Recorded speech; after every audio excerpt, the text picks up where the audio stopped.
A devastating sleet storm attacks Bainbridge Island. In the freezing rain, a police canine discovers a horrifying sight: a 7-year-old boy tied tightly to a tree, his body nearly frozen solid. Beside him, his loyal German shepherd growls, a desperate, final defense for his little master. They are brought to the Aegis, the sterile fortress of a reclusive billionaire, but the boy is completely silent, locked away by profound trauma. Meanwhile, the man who tied him to that tree, his own stepfather, is playing the role of a perfect, grieving father. He is using the law to demand the boy be returned. Their only fragile hope, a crayon drawing and the secret diary of his deceased mother. What happens next will make you believe in quiet miracles, and that even the coldest, most fortified hearts are meant to become a home. Before we begin, tell me where you are watching from. Drop your country in the comments below. If you believe no child or animal should ever face fear alone, hit subscribe now and share this story with someone who needs hope. The November storm hit Bainbridge Island not as a sudden assault, but as a suffocating cold. It was a Pacific Northwest maelstrom, a churning vortex of wind and freezing rain that funneled through the Puget Sound with a force that felt personal. The wind shrieked, a high-pitched, mournful sound that turned the island's lush, evergreen forests into a dark, brittle cage. It was a night of horizontal sleet, a relentless icy static that coated every surface in a treacherous glaze. Across the churning slate-gray water, the lights of the Seattle skyline, usually a comforting, glittering promise, were a blurred, indifferent mirage. The ferries, the island's iron umbilical cord to the mainland, had been shut down for hours. Bainbridge was cut off, an isolated satellite of forested estates and quiet wealth, surrendered to the elements. Police Chief Kate Ballard felt the heavy-duty SUV shudder as another gust hit it broadside, pushing the vehicle dangerously close to the ditch. She gripped the wheel, her knuckles white. Ballard was a woman whose entire demeanor was built for this kind of night. In her mid-40s, she possessed a pragmatic competence, her sharp, discerning gray eyes missing nothing. Her dark blonde hair was pulled back in a severe practical bun, accentuating a face defined by high cheekbones and a jaw set with determination. This storm was escalating from a nuisance to a genuine crisis, with downed power lines and panicked calls about falling trees. Her only company was Coda, who filled the passenger seat with a quiet, grounding presence. He was a 9-year-old German shepherd, a retired canine partner whose silvering muzzle and calm, intelligent eyes belied the power still coiled in his veteran frame. His hip injury had forced him off the Seattle roster, but he remained her partner in every way that mattered. His rhythmic breathing was a ballast against the chaos rattling the truck. "Just a few more hours, old boy," Ballard murmured, her focus entirely on the hypnotic, failing rhythm of the windshield wipers. "Then we can go home and pretend this isn't happening." Coda offered a low groan in response, his gaze fixed on the swirling darkness ahead. Suddenly, his entire body went rigid, his heavy head lifted, his ears swiveled forward, and a deep, chest-rumbling bark, not his casual patrol bark, but something sharp and urgent, cut through the cabin. "What is it, Coda?" A downed line. Ballard slowed the SUV, peering into the black maw of the forest bordering a private access road. Coda barked again, a single, authoritative command. He wasn't asking, he was telling. Trusting the dog's instincts over her own strained visibility, Ballard stopped the truck, grabbed her heavy-duty flashlight, and braced herself as she opened the door. The wind tore it from her grip, slamming it against its hinges as the sleet stung her face like needles. Coda bounded out, his movements stiff from the cold but resolute, pushing past the frozen ferns and into the tree line. "Coda, heel! Wait for me, damn it!" Ballard followed the cone of her flashlight, which illuminated a scene of violent natural disorder. She found Coda 20 yards in, standing over a large, partially uprooted Douglas fir. He was sniffing intently at something huddled at its base, letting out a high-pitched, anxious whine. Then, Ballard's light found it. It wasn't a deer, it was a child. But the scene was wrong, horrifically wrong. A second German shepherd, this one younger, leaner, and shaking violently with cold and terror, was curled around the child, growling at Coda with a desperate, protective ferocity. The child, a small boy of perhaps 7, was soaked, his skin a ghastly shade of blue-white under the flashlight's harsh beam. He was terrifyingly still, and he was bound to the tree. Ballard's breath hitched, A thick, fibrous rope, dark with water and already freezing stiff, was cinched tight around the boy's small torso and knotted to the massive trunk. A second restraint, a cruel length of chain, was padlocked from his ankle to a thick, exposed root. His hands were tied behind his back. "Oh my God," Ballard whispered, her training taking over in an instant. "Coda, back! Easy," she commanded. Coda, the professional, immediately sat on his haunches, observing. She turned her focus to the other dog, Max. "Easy, boy, easy," she said, keeping her voice low and calm, her hands visible. "I'm police. I'm here to help him. Let me help." Max, seeing Coda's calm demeanor and sensing the lack of threat, whimpered, his growl dissolving as he nudged the boy's lifeless face. Ballard unclipped the multi-tool from her belt. The rope was a frozen, solid mass. It took her precious seconds to work the blade through it. The chain was brutal. She engaged the tool's bolt cutters, placed them on the link, and squeezed. The sharp snap of the metal parting was shockingly loud in the roar of the wind.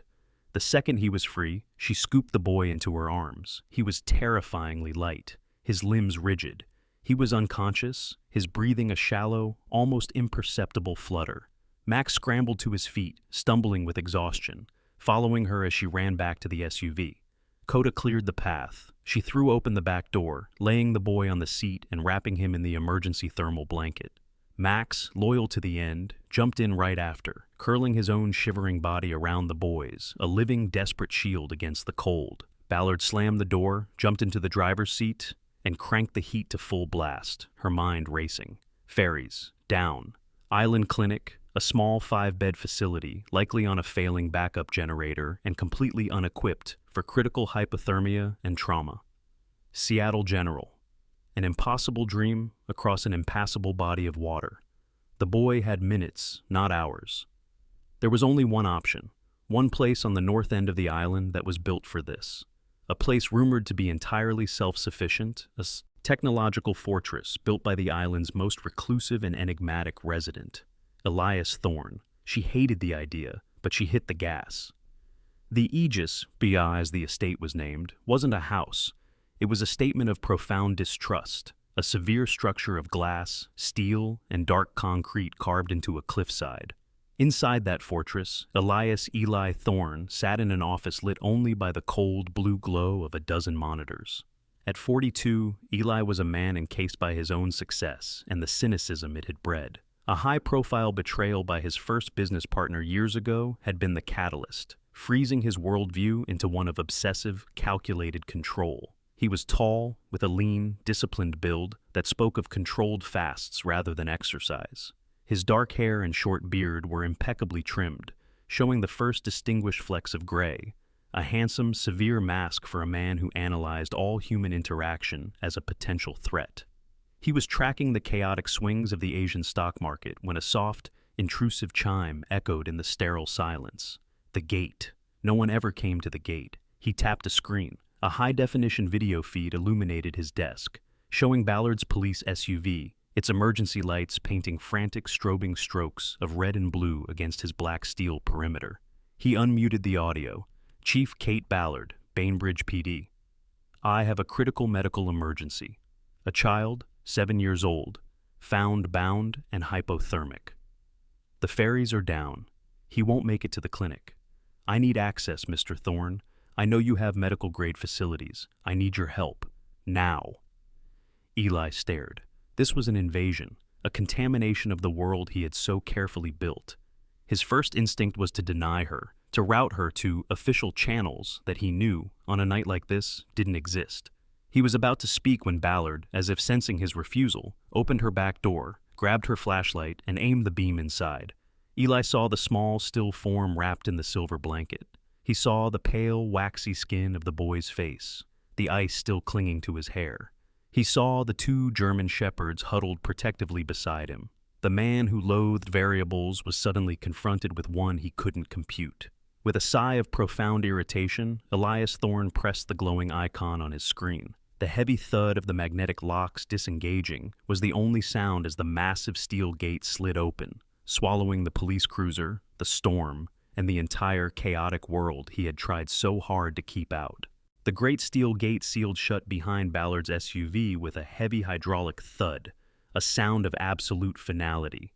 It cut off the howl of the storm instantly, replacing it with the eerie, tomb-like silence of Eli's climate-controlled drive.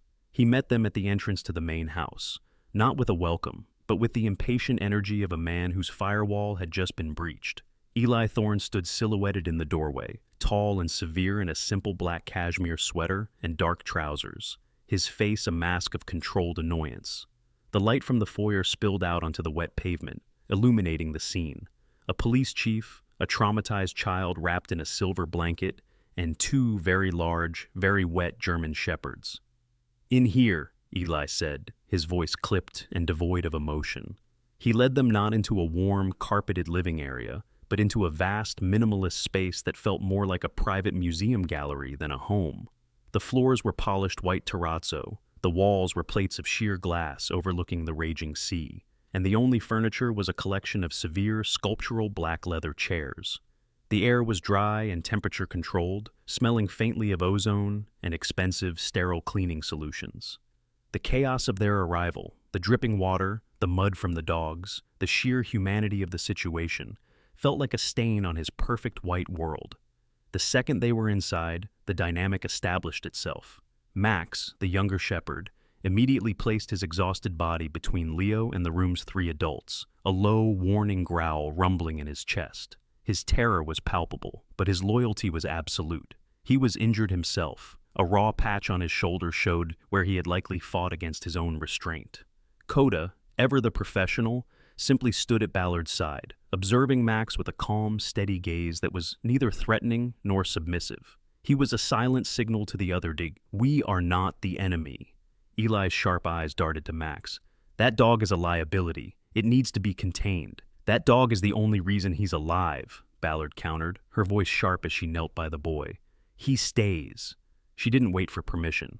She and Eli placed Leo on a long, backless leather divan, the only object in the room that could serve as a bed. The silver thermal blanket was already losing its battle against the deep, pervasive cold. "I need towels, blankets, the warmest you have, and a first aid kit." Eli disappeared down a hallway without a word. The efficiency was impressive. He returned seconds later with a stack of thick, pristine white towels and a comprehensive medical kit that looked more suited for a trauma bay than a billionaire's bathroom. As Ballard began to peel back the sodden, filthy clothes from the boy's small frame, the room's sterile air filled with the sharp, metallic tang of blood and the sour scent of fear. And then they saw the truth. Eli, who had built an empire on data and cold logic, physically recoiled. Ballard let out a choked gasp. It was worse than she'd seen in the dark. The boy's wrists and ankles were not merely bruised. They were raw, open wounds, the flesh chafed away by the coarse rope, which had ground its way down to the bleeding subcutaneous tissue. His thin torso was a horrifying roadmap of old, yellowing bruises and fresh, violent purple contusions, one in the distinct, terrible shape of a boot. On his shoulder was an old scar, a pale, puckered circle that looked unmistakably like a cigarette burn. This was not a single act of violence. This was a lifestyle. This was torture. Eli's carefully constructed mask of irritation cracked. His face went pale, his lips thinning into a white line of profound, visceral disgust. This was not a data point. This was a fundamental breakdown of order, a savagery that offended his very core. It was in this moment of raw discovery that the boy's eyes fluttered open. There was no scream. There was no cry for help. There was only a sudden, sharp intake of breath and a terrible, paralyzing awareness. Leo's eyes, a deep, intelligent brown, darted from Ballard's concerned face to Eli's severe, disgusted one, and then fixed on the ceiling, locking into a stare of absolute, consuming terror. He was conscious, but he was not present. He had retreated to a place deep inside himself where no one could reach him.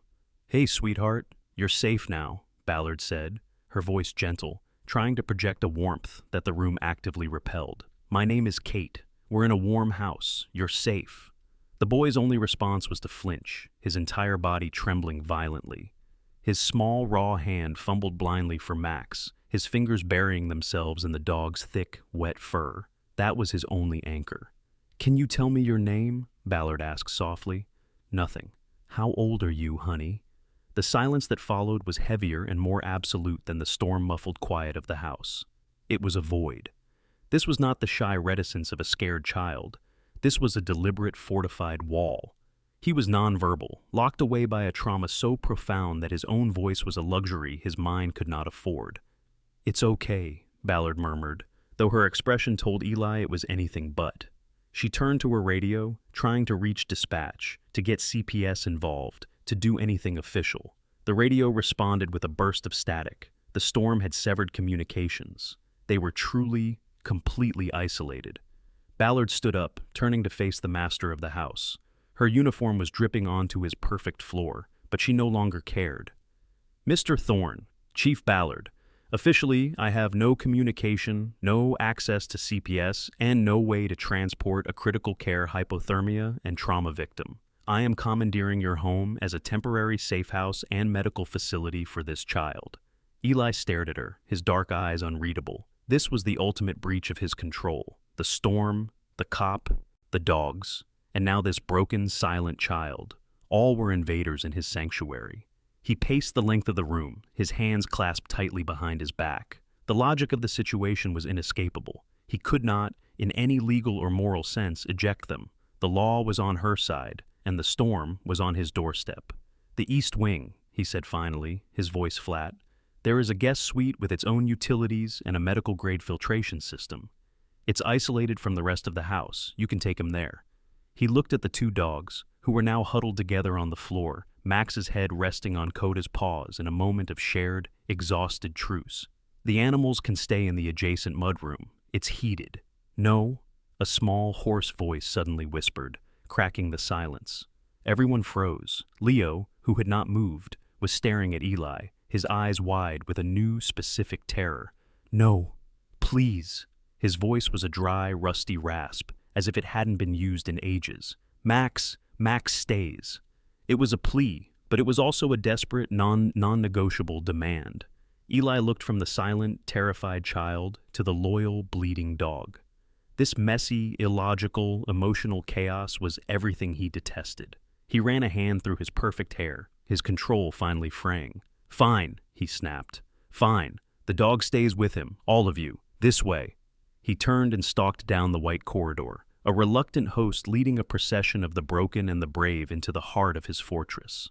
The storm had broken by morning, leaving behind a world scoured clean and unnaturally silent. The wind was gone, replaced by a cold, heavy stillness, and the sky was the color of bruised metal.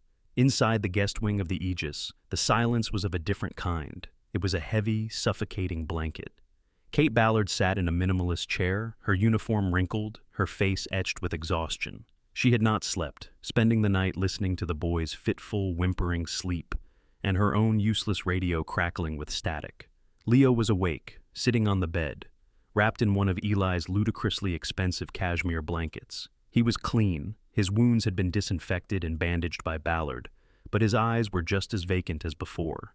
He sat like a small porcelain doll, his gaze fixed on nothing, his only movement the slow, methodical stroking of Max's head.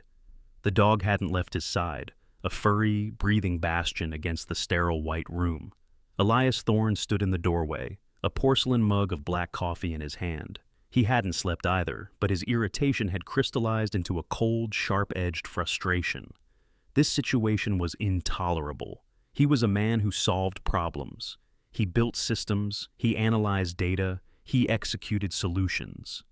But this was a broken variable. The boy was a piece of damaged hardware, and no amount of logic, money, or state-of-the-art medical supplies could force him to speak. This helplessness was a foreign, acidic feeling in Eli's gut. He had provided the finest shelter, the safest environment, and the problem remained. He looked at Ballard, whose quiet, weary presence was another unwelcome intrusion. "Communications are still unstable," she reported, not needing to be asked. "I got a broken signal through to dispatch. CPS is notified, but with the roads and the ferry backlog, they said it could be 24 hours before they can get an agent out to Bainbridge. Until then, he's my responsibility, which means he's your guest." Eli's jaw tightened. 24 more hours of this. He looked at Leo, who flinched as Eli's gaze passed over him. The boy's silence was an accusation, a defiance he couldn't counter. He couldn't command him to speak. He couldn't threaten him. He couldn't fix him. He took a sip of his coffee. There was only one person he knew who dealt in this kind of illogical, messy, human damage. A person he hadn't spoken to in 3 years, not since the funeral of their mother, where their simmering resentment had finally boiled over into a cold, permanent schism. The thought of making the call was nauseating, a profound concession of failure. But the sight of the small, broken child in his sterile white room was, for reasons he refused to analyze, even more unbearable. He turned, walked to his office, and dialed the number he knew by heart. "Eris," he said when the line connected, his voice devoid of any warmth or preamble. "I need you on the first ferry from Seattle. I have a situation here, a child." 2 hours later, Dr. Eris Thorne arrived. He was, in every conceivable way, the antithesis of his older brother. Where Eli was tall, sharp, and encased in dark, expensive minimalism, Eris was of average height and softer build, radiating a disarming warmth that his worn, oatmeal-colored wool peacoat and slightly unruly brown hair only amplified. At 35, his face was kinder than Eli's, his light beard untrimmed, his hazel eyes possessing a weary but profound perceptiveness. He was the man who had taken their family's intellectual brilliance and applied it not to code, but to chaos, the chaotic, unpredictable minds of traumatized children. He stepped out of his modest hybrid car, a stark contrast to Eli's black Tesla, and looked up at the imposing fortress-like structure of the Aegis. "Elias," Eris said, his voice calm as he entered the cavernous foyer. "Eris," Eli replied, his tone flat. The air between them crackled with 3 years of unspoken anger. "You're soft, Eris," Eli had told him at the funeral, "wasting a mind like yours on feelings. It's a pathetic waste." Eris had looked at the hollow, billion-dollar shell his brother had become and replied, "And you're empty, Eli. You've built a vault with nothing inside it." Now, that vault had been breached. "The situation is in the guest wing," Eli said, all business. "A boy, 7 years old, found by police, tied to a tree in the storm. Severe trauma, physical and mental. He's nonverbal." Eris's expression tightened, the professional in him overriding the fraternal resentment. "Police? CPS? Chief Ballard is here. CPS is delayed," Eli clipped. "I need you to fix him. Get him to talk so they can process him and move him out. I don't care what it takes." Eris stopped walking and looked at his brother. "You don't fix a child, Eli. You don't process trauma. My God, even now, it's just a transaction for you, isn't it?" "Is it not?" Eli countered, his voice dangerously quiet. "I have a problem I cannot solve. You are a specialist in solving this kind of problem. I called you. That is a transaction. Now, are you going to help or not?" Eris sighed, running a hand through his hair. "Show me the boy." When Eris entered the guest suite, the atmosphere instantly changed. He didn't loom. He didn't command the space as Eli did. He first gave a respectful nod to Chief Ballard. "Chief, Eris Thorne." Then his eyes fell on Leo. He didn't approach. He didn't smile a big, false, clinical smile. He simply took in the scene, the small boy, the raw wounds on his wrists, and the 2 German shepherds. His gaze lingered on the dogs. He saw Max, pressed trembling against Leo's side, his eyes wary. He saw Coda, lying calmly by Ballard's feet, a silent, professional sentinel. Eris slowly, deliberately, sat down on the cold terrazzo floor, 10 feet away, leaning his back against the wall. He was no longer a threat. He was just part of the room. He didn't look at Leo. He looked at Max. "That's a good dog," Eris said softly, his voice a low, gentle rumble directed at the animal. Max's ear twitched. His low growl faltered, turning into an uncertain whine. "That's a very brave dog." Eris then glanced at Coda. "And he knows it. He sees you." Coda, recognizing a friend, thumped his tail once on the floor. Eris turned his attention back to Max. "My brother, Eli, he doesn't like dogs much," Eris continued, his voice conversational, as if speaking to an old friend. "He had one when we were kids, a shepherd, just like you. Eli loved that dog more than anything. When it got old and died, he just shut that part of himself off. Easier to build a wall than to feel it, I guess." Leo's head, which had been locked in a forward gaze, turned, just a fraction of an inch. His eyes moved from the wall to this new, quiet man who was sitting on the floor, talking to his dog. Ari slowly extended a hand, palm down, towards Max, not to pet, just to offer. "You did a good job protecting him," Aris whispered, his eyes on the dog. "You're a guardian. He's lucky to have you." Max, smelling no threat, only a quiet understanding, crept forward, his belly low to the ground. He nudged Aris's hand with his wet nose, once, then retreated back to Leo's side. Aris smiled, a small, genuine smile. He had been in the room for 10 minutes and had not asked the boy a single question. He had not pressured him or even made direct eye contact. He had simply validated the only thing in the world Leo trusted, his dog. Eli stood in the doorway, watching this baffling, inefficient display. It was the most useless, illogical thing he had ever seen. And yet, for the first time in 24 hours, the boy's eyes were focused. He was listening. The breakthrough Aris had achieved was not a victory, but a fragile truce. Leo had listened, but he had not spoken again since his single, desperate plea for Max. He remained a silent observer, his eyes now warily following Aris, who had managed to coax him into eating a small bowl of oatmeal, a task that had seemed impossible an hour prior. The tension in the guest wing had shifted. Eli's impatience was now competing with a grudging, baffled curiosity at his brother's methods, while Chief Ballard was focused on the next inevitable step. Her radio, finally catching a clear signal from the mainland tower, crackled to life. She had spent 10 minutes speaking in low, official tones, her notepad filling with information. She finally clicked the radio off and looked at the Thorne brothers, her face grim. "I have an identification," she said, her voice heavy. "His name is Leo Vance, 7 years old. His mother died of an overdose last year." She paused, her gaze flicking to the silent boy. "He's currently in the sole legal custody of his stepfather, a Mr. Carl Maddox, residence in Poulsbo." Eli's jaw tightened. The name felt like a piece of gravel in his mouth. "Maddox," he repeated, tasting the word. "So, we have a name for the monster." Ballard shook her head, her professionalism acting as a brake on his assumption. "We have a name for the guardian, Mr. Thorne. We don't have proof of anything else yet. I need to go to that address. I need to make a welfare check, notify him that the child has been found." "I'll go with you," Eli stated. It wasn't a request. Aris immediately stood up from the floor. "No, Eli. Your place is here. You're the civilian witness, and he's in your home. My place is here with him. I'm not asking for permission, Aris. This problem originated from outside this house. I intend to see the source of the malfunction." Ballard cut them both off. "Dr. Thorne is right. He needs to stay with the boy. But Mr. Thorne, as the owner of the property where the child was found, you have a right to be present.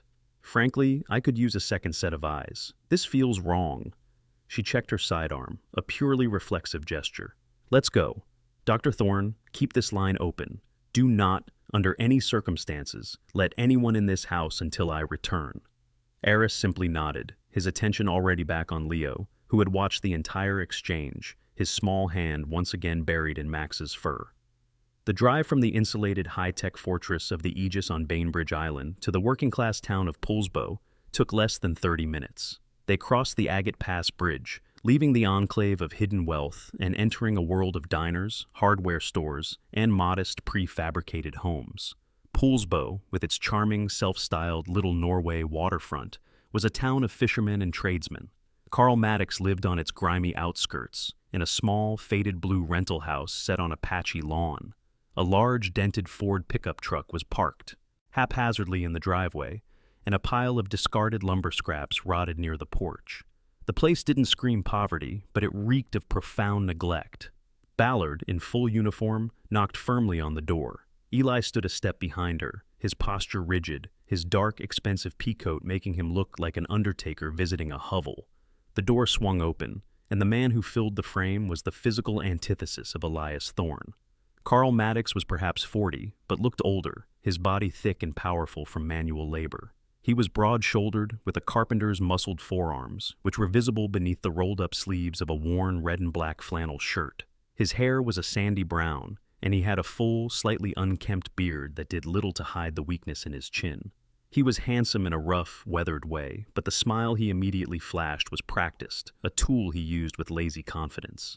His eyes, a pale, assessing blue, flickered from Ballard's uniform to Eli's expensive coat. "Ma'am, Mr. Thorne," he said, his voice a smooth, charming baritone. "Something I can help you with?" "Mr. Carl Maddox?" Ballard asked, her voice pure regulation. "That's me." "Sir, I'm Chief Ballard. We are here regarding your stepson, Leo Vance." The change was instantaneous, a masterclass in performance. Maddox's hand flew to his chest, his pale eyes widening with what looked like devastating relief. "Oh my God," he choked out, leaning against the doorframe. "You found him? Is he okay? Thank God. I've been worried sick. I've been combing the woods all night. I just got back."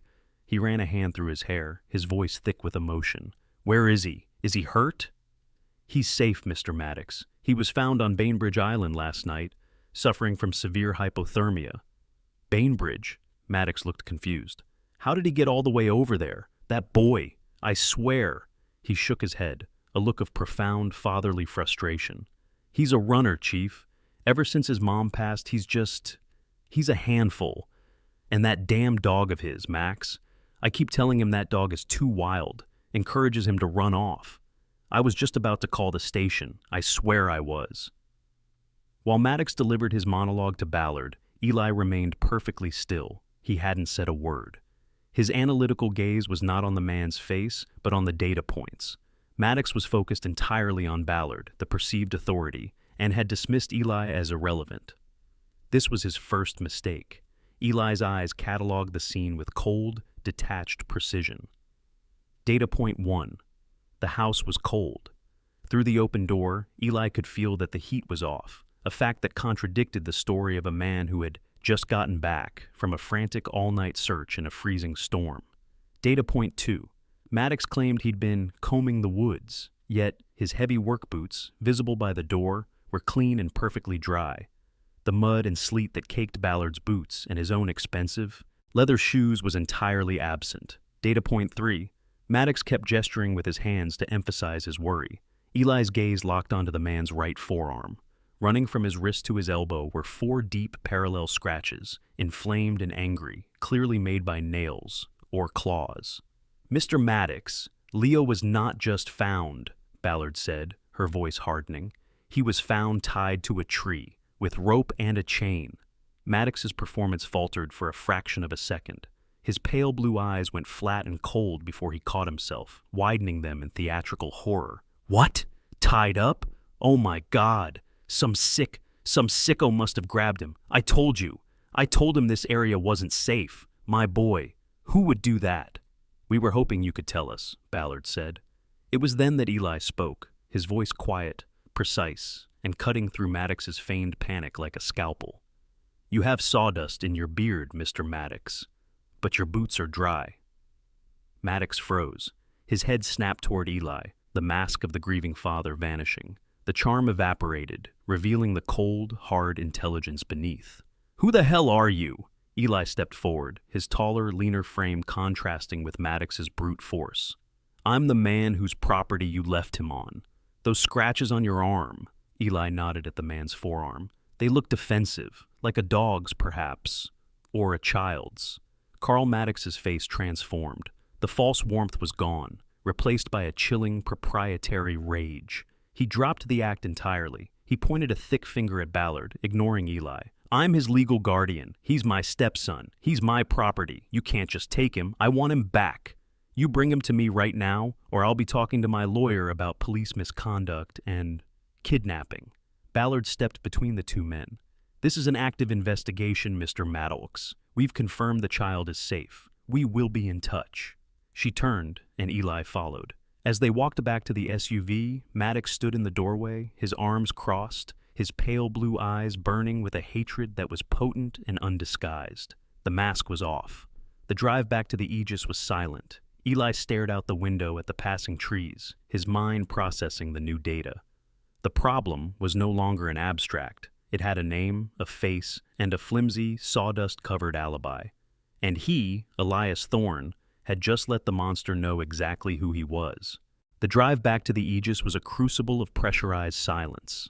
Eli and Ballard crossed the Agate Pass Bridge, leaving the gritty reality of Poulsbo behind for the insulated fortress of Bainbridge. The SUV's interior was quiet, but Eli's mind was deafeningly loud. He was no longer just an irritated host. He was an analyst. He had identified a threat, a variable named Carl Maddox, who had just brazenly lied to a police officer and, worse, had now identified him. Maddox was a problem to be solved, and the system Ballard represented was clearly not up to the task. "He'll call CPS and his lawyer," Ballard said, finally breaking the silence as they pulled up to the gate. Her voice was flat, tired. "He'll claim parental rights. He'll file a kidnapping complaint against you, Thorne. Legally, his rights as guardian are concrete. My hands are bound until I have definitive, admissible proof that he, specifically, was the one who tied that boy to the tree. Right now, all we have is a child found on your property, and a grieving stepfather claiming some sicko attacked him." "The system is the protocol of failure that allowed this to happen," Eli retorted, his voice a low, cold vibration. He unbuckled his seatbelt before the vehicle had even fully stopped. The scratches on his arm, the dry boots, the cold house, he was lying. We both know it. Knowing it and proving it in court are two different universes, Ballard said, rubbing the bridge of her nose. "I'll file my report. I'll flag it as high priority, but he will make a move, and soon. We're on the clock." Eli looked at her, his eyes like chips of dark ice. "You do what you must, Chief. I will do what is necessary." He exited the SUV and went straight to his office, the one room in the house that was his true sanctuary. It was not a place of comfort, but of absolute control. He closed the soundproof door, sealing himself in. He didn't call a detective. He called his corporate security division. The line was answered on the first ring. "Reese," he said, not bothering with pleasantries, "I have a priority 1 data mining task. A man named Carl Maddox, resident of Poolsbo. A stepson, Leo Vance, 7. I want everything, credit history, financial statements. I want to know if he's cashing the boy's social security or survivor benefits. I want every 911 call, every disturbance complaint, every CPS filing associated with his address for the last 2 years. And I want the name of the boy's current teacher at Poolsbo Elementary. I want it 15 minutes ago." He hung up. This was his battlefield. Data. He walked from the cold precision of his office toward the guest wing, the containment zone for his new problem. The contrast was jarring. As he approached, he heard nothing. No crying, no talking.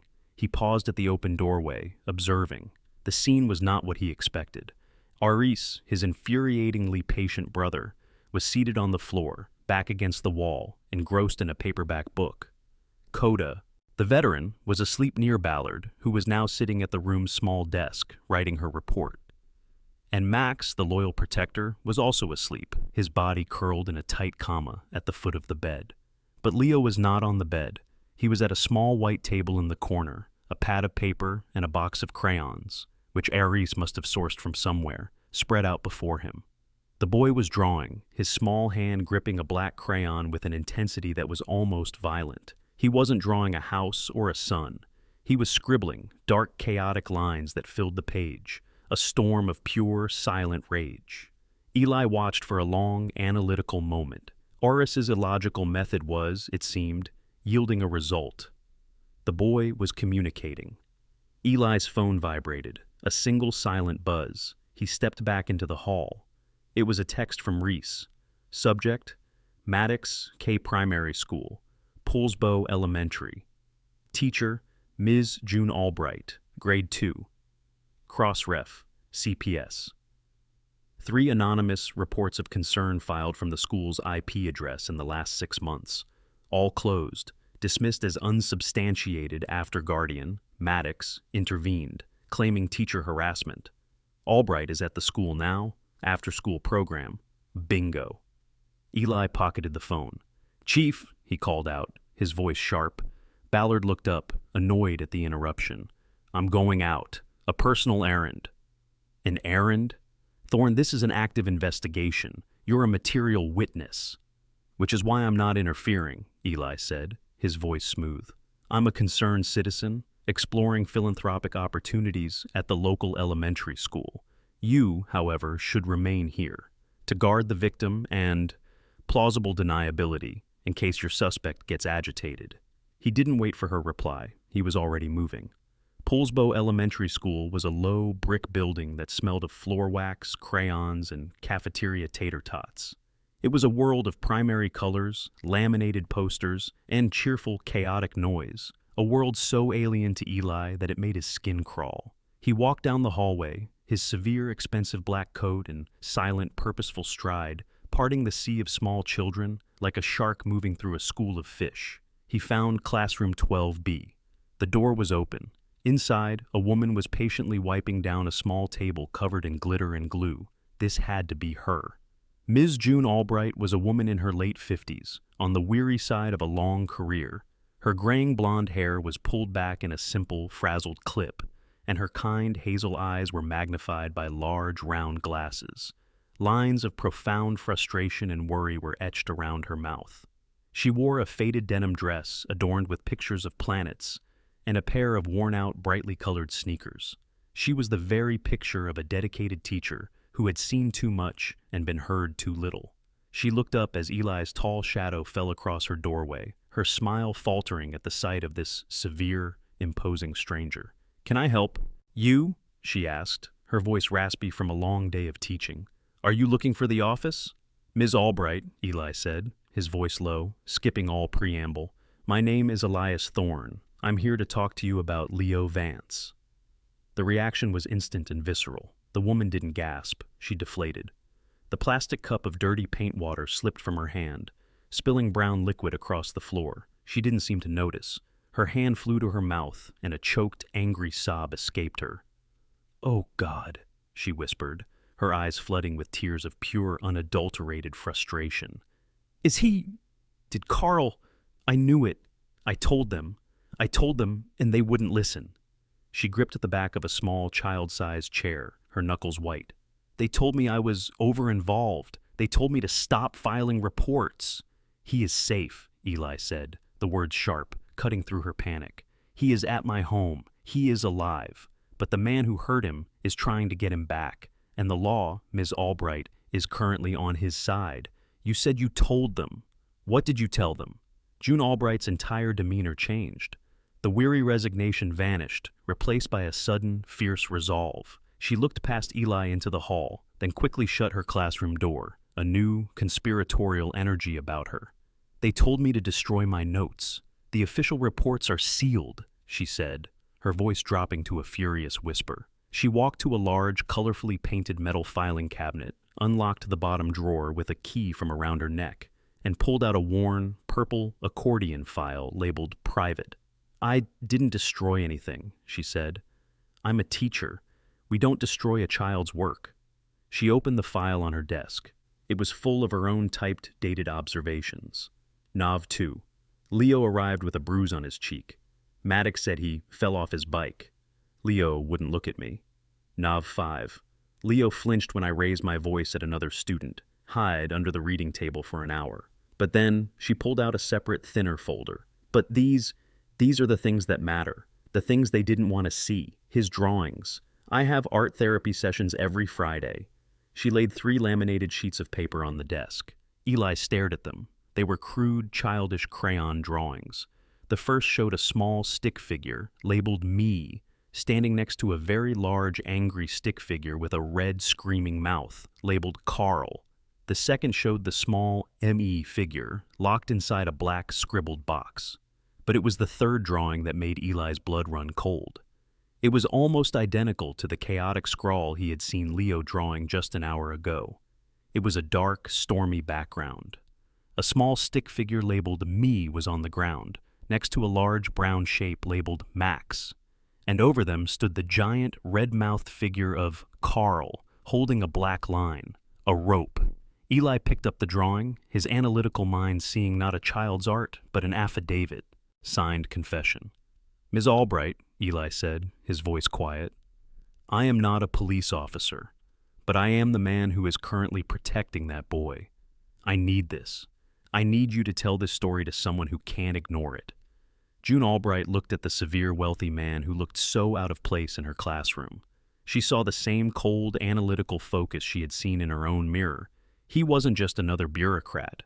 He was angry. "They won't listen to me," she said, her voice breaking. "They will," Eli replied, tapping the drawing. Because you're not going to be talking to them. You're going to be talking to me. Eli Thorne drove back to the Aegis with a cold, clear sense of purpose. He held the laminated drawings from Ms. Albright in his hand, a tangible affidavit of the boy's suffering, a dataset of trauma that not even the most willfully ignorant bureaucrat could ignore. He felt the familiar, invigorating hum of control returning. He had a target, he had leverage, and he had a plan. He was Elias Thorne. He solved complex problems. This, he thought, was now a simple one. He was wrong. As he pulled through the gates of his estate, a second vehicle was already there, parked directly in front of his main entrance, blocking his access. It was a dark blue, mud-splattered Ford sedan with a government-issue exempt license plate. Chief Ballard met him on the walkway, her arms crossed, her face a mask of grim frustration. "He's fast, I'll give him that," she said, her voice low. Maddox called his lawyer, who called the regional CPS office. "He's filed a formal complaint for custodial interference. Against you, specifically. That man inside," she nodded toward the house, "is his caseworker." Eli's newfound sense of control evaporated, replaced by a cold, familiar rage. This was the part he hated, the part he had built to the Aegis to escape, the messy, flawed, and terminally stupid human systems that always failed. He stalked into his own foyer, where Aris was standing uncomfortably, and found the intruder waiting. The man was in his mid-50s, with a weary, defeated posture that seemed molded into his spine. He was dressed in an ill-fitting polyester blend suit the color of stale coffee, and he held a worn, bulging clipboard to his chest like a shield. This was Mr. Davies, a senior field agent for Child Protective Services, and his eyes, magnified by thick, smudged glasses, held the profound, bone-deep cynicism of a man who had waded through the wreckage of families for 30 years and no longer expected to find survivors. He looked at Eli, a billionaire in his own fortress, with a visible, weary disdain. "Mr. Thorne, I'm Ron Davies. I have a court order, signed an hour ago by Judge Miller, to take custody of Leo Vance and return him to his legal guardian, Mr. Carl Maddox." "You will do no such thing," Eli stated, his voice dropping to a near-zero-degree calm. "Sir, I understand you think you're helping," Davies sighed, the sound of a man reciting a script he despised. "But you are not a guardian. You are not a foster parent. You are a civilian who is currently in violation of a custodial order. Mr. Maddox is waiting at the Poolsbo Police Precinct. My order is to retrieve the boy and facilitate the reunification." "Reunification? With this?" Eli thrust the drawings from Ms. Albright onto the marble console table. "This is a signed confession, drawn by the victim. Look at it." Davies, to his credit, picked up the laminated sheets. He studied them for a long, silent moment. He looked at the screaming red mouth of Carl, the black box, and the final, damning image of the boy tied next to his dog. He then placed them back on the table. "They're drawings, Mr. Thorne. They're art. They're heartbreaking. But they are not admissible proof that Mr. Maddox, a man with no prior convictions, committed a crime. What they are," he said, tapping to the clipboard, "is evidence that the child is in a high-stress environment, and that his teacher, Ms. Albright, has been violating a previous CPS directive to cease contact." He looked at Ballard. "Chief, I'd have expected better. You know the protocol." "I know a victim when I see one, Ron," Ballard said, her voice tight with anger. "And I know a lawsuit when I see one," Davies retorted. "Maddox's lawyer is claiming you're all conspiring, using his wealth," he nodded at Eli, "to purchase a child. It's a legal minefield, and I am not stepping in it. The boy's guardian has rights." "The boy has rights," Eris suddenly cut in, his voice passionate, a stark contrast to the cold procedural back and forth. "He is selectively mute due to profound psychological trauma. Moving him, returning him to the source of that trauma, could cause irreparable damage." Davies turned his weary eyes on Eris. "And who are you, his doctor?" "I am Dr. Eris Thorne. I'm a child psychologist, and yes, I am treating him." "Are you his court-appointed psychologist, Dr. Thorne, or are you the brother of the man who is illegally holding him?" Davies didn't wait for an answer. He looked at Eli. "This is over. I'm taking the boy." "No," Eli said. He walked to his main console, his fingers flying over a screen. "My legal team is already filing an emergency injunction. I'm suing your department for negligence, and I am naming Maddox in a civil suit. You can wait here, or you can wait at your office. But you are not taking that child until a judge sees these drawings." The standoff was absolute. Davies, a low-level bureaucrat, was now staring down a billionaire with an infinite legal budget and a very angry police chief. He was outgunned, and he knew it. He sighed, rubbing his temples. 9 a.m., he said. "The injunction won't be seen until court opens. I'll give you until 9 a.m. tomorrow. I have to make my report. But at 9 a.m., I'm coming back with the sheriff, and we will take him. Have him ready." He turned, his shoulders slumped, and walked out into the cold daylight. The cat had set the trap, and the mouse had just hours to escape. While the confrontation raged in the foyer, Aries had retreated. He knew that the loud, angry voices of the adults, the system, were poison to Leo. He led the boy and the two dogs into a small, glassed-in atrium that faced the sea, a pocket of quiet warmth filled with Eli's austere, exotic plants. He sat on the floor, watching Leo. The boy was trembling, his visit with Ms. Albright's drawings forgotten, his mind once again retreating to that silent, locked room. He was rocking, a low, terrified keen coming from his throat as he clutched Max. Coda, the old professional, whined in sympathy, nudging Leo's hand. Aris knew he had to re-anchor him. He had to bring him back from the panic. "You see Coda, Leo?" he said softly, ignoring the tension from the other room. "He's worried about you. He's a police dog. He knows when people are sad." Leo's rocking slowed. He looked at Coda. Aris then looked at Max, who was licking the boy's face, his body language pure, protective anxiety. Aris had been observing Max for hours. The dog's behavior was not just loyal, it was precise. The way he cleared the room, the way he sat at Leo's heel, the way he watched every entrance. It was trained. "Max is a very special dog, isn't he?" Aris continued, his voice a low, soothing hum. "He's not just a pet. He's a soldier." Aris had spent 20 minutes on the phone with a friend at a veterinary registry while Eli was gone. "I know his secret, Leo. His name isn't just Max, is it? His real name is Titan. He was a K9, just like Coda. He worked for the Kitsap County Sheriff's Office before he came to live with you." Leo, who had been rocking and staring into nothing, went perfectly still. His head snapped up. His wide, terrified eyes locked on Aris. "He was a hero," Aris said, pressing the advantage, his voice filled with the respect he truly felt. "He was trained to protect his partner. His partner was his whole world, and then he came to live with you, and you became his partner." Aris looked at the boy, his gaze steady and profound. "He protected you, Leo. That's what partners do. That's what soldiers do. They protect their team. You and him, you're a team, aren't you?" This finally was the key.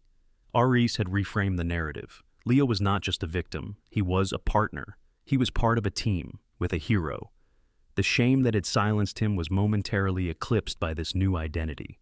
He looked at Max, his partner. He looked at Coda, another soldier. He looked at Ballard's uniform, visible through the glass door. A connection was made. He was in a house full of protectors. "What did he protect you from, Leo?" Aris asked gently.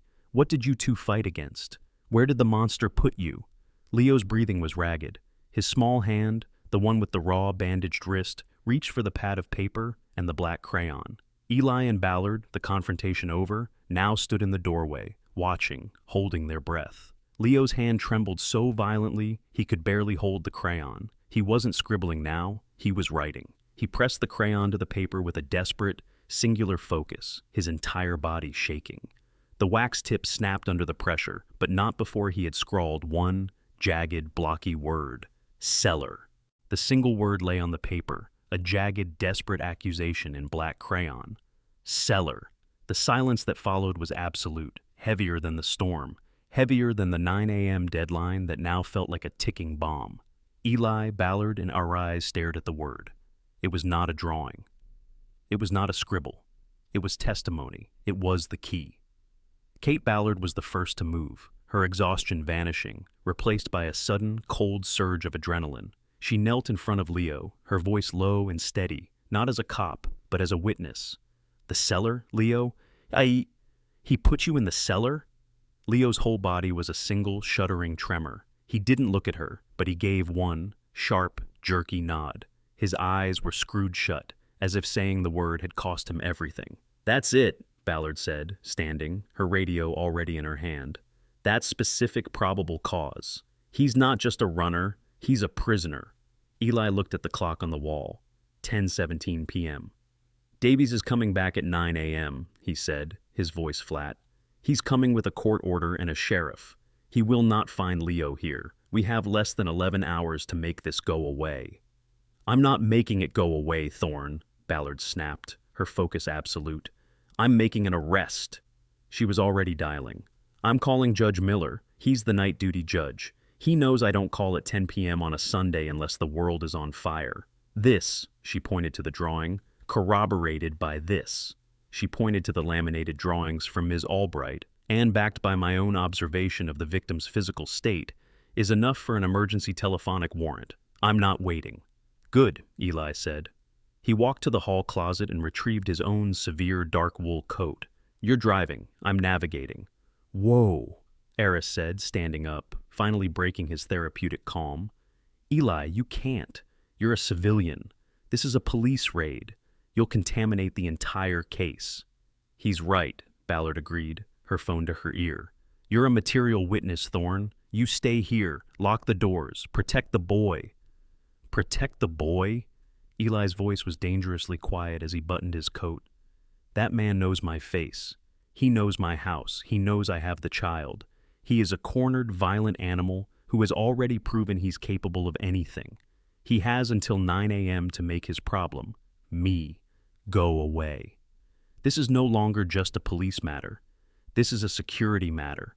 I am not letting you go to that house alone, Chief. I am the second witness, and frankly, he'll be looking for you. He won't be looking for me." Ballard looked at him, seeing the cold, unshakable logic. She hated it, but he was right. She finally got the judge's clerk. "This is Chief Ballard, Bainbridge PD," she said, her voice all business. "I need an emergency warrant, now." The drive back to Poolsbo was a high-speed slice through the cold, dark night. The streets were empty. Ballard drove, her jaw set, while Eli sat in the passenger seat, his phone glowing as he monitored his own home's security feed. Eris, Coda, Max, and Leo, all safely in the atrium. Ballard, meanwhile, was on the phone with Judge Miller, laying out the facts with brutal efficiency. "Yes, Your Honor, tied to a tree, ligature marks consistent with torture. New testimony from the victim indicates imprisonment in a cellar. Corroborating drawings from his teacher. Yes, the father is a flight risk and has already threatened legal action. Requesting a full search warrant for the premises at..." She gave the address. A pause. "Thank you, Your Honor. Warrant is granted. E-signature on its way." She hung up. "We're legal." They didn't pull up to the faded blue house with lights flashing. Ballard killed her lights a block away and coasted to a stop. Maddox's dented pickup truck was in the driveway. The house was completely dark. "He's asleep," Ballard whispered, drawing her service weapon. "He thinks he has until morning. He thinks he won." "No," Eli said, getting out of the car. "He's an animal. He's celebrating." Ballard moved to the front door, Eli flanking her, staying in the shadows. She didn't knock. She raised her boot and kicked the door just beside the knob. The cheap wood frame splintered with a sound like a gunshot, and the door flew open. "Police! Warrant! Show me your hands!" The stench of stale beer and unwashed clothes hit them instantly. In the darkness, they heard a crash, then footsteps. Carl Maddox appeared in the hallway, not in sleeping clothes, but in the same jeans and flannel shirt he'd been wearing that afternoon. He was holding a half-empty bottle of whiskey. His eyes were wide, not with sleep, but with pure, unadulterated rage. "You!" he screamed, his eyes locking on Ballard. "You can't do this. I'll have your badge. I'll have your job. Get out of my house." "On the ground, Maddox, now," Ballard commanded, her flashlight beam pinning him like a terrified animal. "You're harassing me. You're in with that billionaire freak," Maddox roared, and he did something unbelievably stupid. He threw the whiskey bottle. Ballard ducked as it shattered against the wall behind her. That was all the provocation she needed. She lunged, tackling him at the waist. But Maddox was strong, his body fueled by manual labor and adrenaline. He fought back, shoving her off him, scrambling to get to his feet. Eli, who had never been in a physical fight in his entire insulated life, reacted not with passion, but with physics.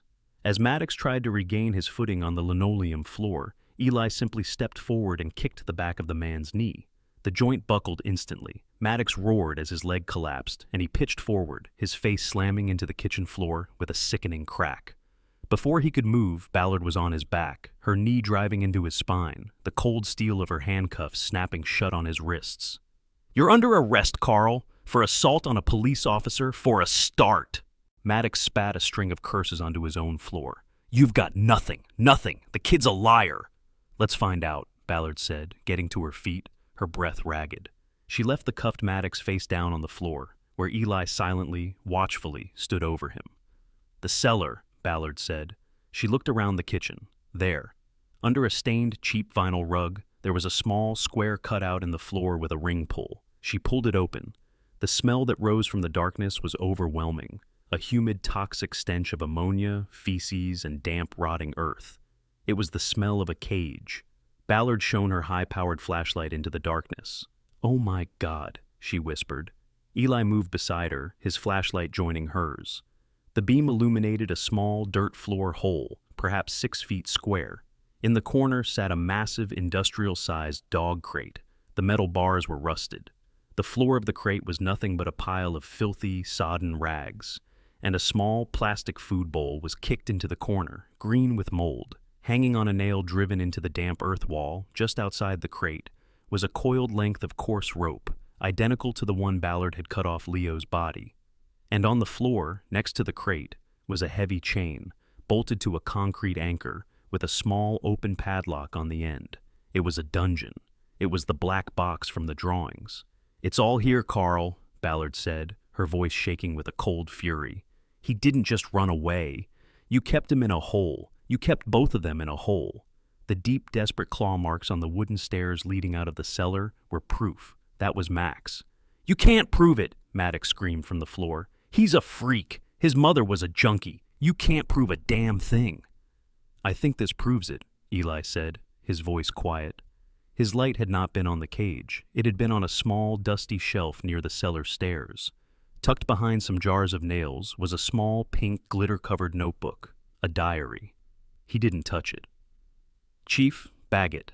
Ballard, pulling on a pair of latex gloves, carefully picked up the diary. She opened it. The handwriting inside was a loopy, feminine script. It was Leo's mother's. The last few entries were frantic, dated just over a year ago before her overdose. Octi 14. Carl is drinking again. He locked Leo in the cellar because he spilled his milk. Max tried to stop him, and Carl kicked him. "I'm so scared." Octi 16. He said if I ever tell anyone, he'll kill Max and make Leo watch. He said he'll tell everyone I'm just a crazy junkie and they'll take Leo away anyway. Okit 17. I have to get out. I have to run. I packed a bag. Max and Leo. We have to. It was the last entry. Ballard snapped the book shut, her face pale. She looked at Maddox, who had finally, mercifully gone silent. She read him his rights, her voice ringing with grim finality in the cold, filthy house. The clock was no longer ticking. 1 year, 12 months. A full cycle of seasons had passed over Bainbridge Island, washing away the memory of the ice storm, turning the trauma of that night into a scar that was no longer an open wound, but a healed silver line that marked a definitive before and after. The Aegis, Elias Thorne's sterile, minimalist fortress of solitude, was unrecognizable. It was no longer a tomb of white terrazzo and silent tinted glass. It was a home. The heavy silence had been permanently breached, replaced by a vibrant, chaotic symphony of life. The percussive thwack of a rubber ball hitting the outside wall, the distant, joyful shouting of a boy, and the constant clicking claws of 2 very large, very happy German shepherds skittering across floors they were technically not allowed on. Eli Thorne stood on the terrace, a porcelain mug of black coffee in his hand. His morning ritual was the same, but his view had changed. He was no longer analyzing the cold data of the Asian stock market. He was watching his son. Leo Thorne, now 8 years old, was a different creature entirely. The haunted, silent porcelain doll of a boy was gone, replaced by a vibrant, healthy child, his limbs lean and strong, his face flushed with the energy of a summer morning. He was currently trying, and spectacularly failing, to teach both Max and Coda how to play fetch with two different balls. "No, Coda, that's Max's. Max, you have to drop yours first." "Ugh, you guys are the worst team." Leo's voice, once a dry, rusty whisper of terror, was now clear, bright, and commanding. The dogs, of course, paid him no mind, simply seeing the game as a glorious opportunity for chaos, with Coda, the disciplined veteran, looking almost embarrassed by the sheer puppy-like joy of his younger companion, Max. The transformation had been the singular focus of the past year. It had taken months of slow, agonizingly patient work from Aries. The boy's demands had been a fortress of its own, and Eris had been the diplomat at the gate, never forcing, always waiting. He had used the dogs as his bridge, then art, then simple, shared silence, until one day Leo had looked up from a drawing of a boat and asked, "Is Seattle on the other side of the water?" From that first hesitant question, the dam had broken. The words had tumbled out, followed by the nightmares, the anger, and finally, the healing. The legal battle had been, in contrast, brutally swift. The 9 a.m. deadline that had felt like an executioner's clock had evaporated. Mr. Davies, the weary CPS agent, had arrived at the Aegis not with a sheriff, but with a look of pale, shaken horror. Chief Ballard had personally walked him through the cellar, shown him the diary, and played him a recording of Maddox's drunken, violent confession from the back of her patrol car. The system had capitulated instantly. Eli's legal team, a force of nature normally reserved for hostile corporate takeovers, had descended upon the Kitsap County court system. Faced with the diary, the teacher's testimony, the physical evidence from the cellar, and the separate looming homicide investigation into his wife's overdose, Carl Maddox had accepted a plea deal that would bury him in a state penitentiary for the next 30 years. The adoption, fast-tracked by a judge who had read the diary, had been finalized 6 months ago. Aris stepped out onto the terrace, holding his own mug of coffee, the steam fogging his glasses. The cold 3-year schism between the brothers had thawed, melted away by the shared purpose of saving Leo. "You're going to make him late for the launch," Aris said, smiling as he watched his nephew. "He's too excited to care about time." Eli grunted, a sound that was, for him, a sign of deep contentment. "He's still a boy. 5 more minutes. Are you sure about the name?" Iris's smile widened. "It's perfect. The Albright system. It's already making waves." "It's clunky," Eli muttered. "It's a secure intake portal for high-risk, multi-source abuse reporting." "It's revolutionary, Eli," Iris said, his voice serious. "You didn't just write a check to a charity. You analyzed the failure that almost killed Leo, and you fixed it. You built a weapon, a tool that bypasses the bureaucratic incompetence that let Ms. Albright scream into the void. You've given every teacher, doctor, and counselor in the state a digital panic button that goes directly to a team of our lawyers, not a filing cabinet. It's the most you thing I've ever seen." Eli had done what he always did. He had found a flaw in the system and built a better one, and an encrypted, anonymous network that forced accountability. The foundation that funded it was named in honor of the teacher who had saved her notes, refusing to be silenced. "Dad!" Leo's voice cut through the air. He ran up, his face bright with sweat and excitement, Max and Coda flanking him, their tails wagging in perfect canine unison. "It's time! We're going to be late! Ms. Albright is meeting us there. Are you coming to the presentation?" Eli looked down at the small, strong hand that was now tugging at his. He looked at Aries, who was watching them, with a quiet, profound pride. He looked at the 2 massive German shepherds, a perfect, loyal guard, who now looked to him as their secondary alpha. He had built the Aegis as a shield to protect himself from the messy, painful, illogical chaos of the world. He had built it to keep humanity out. He had failed, spectacularly, and in that failure, he had found the one thing he didn't even know he was missing. "I'm coming," Eli said, setting his empty mug on the terrace table. He put his arm around Leo's shoulders, and the boy leaned into his side without hesitation. The 4 of them, Eli, Eris, Leo, and the 2 dogs, stood for a moment, a strange, cobbled-together, and utterly perfect family, looking out across the Sound. The Seattle skyline glittered in the bright morning sun, no longer a distant, cold constellation, but simply the view. The Aegis was still a fortress. It was still a shield, but its purpose had been redefined. It was no longer protecting him from the world. It was protecting his world. "All right," Eli said, his voice full of a warmth he hadn't known he possessed. "Let's go." A miracle isn't always a loud event. Sometimes, a miracle is the right bark at the right time, like Coda's, the unshakable loyalty of a friend, like Max's, or a cold heart, like Eli's, learning to open at the right moment. God always places quiet guardians in our lives. Sometimes they have 4 legs, sometimes they are strangers. In your own life, never underestimate the power of speaking up. You might be the only miracle someone is praying for. If this story touched your heart, please share it. Comment below and let us know how it made you feel. And don't forget to subscribe so you never miss a story of hope. May God bless all of you.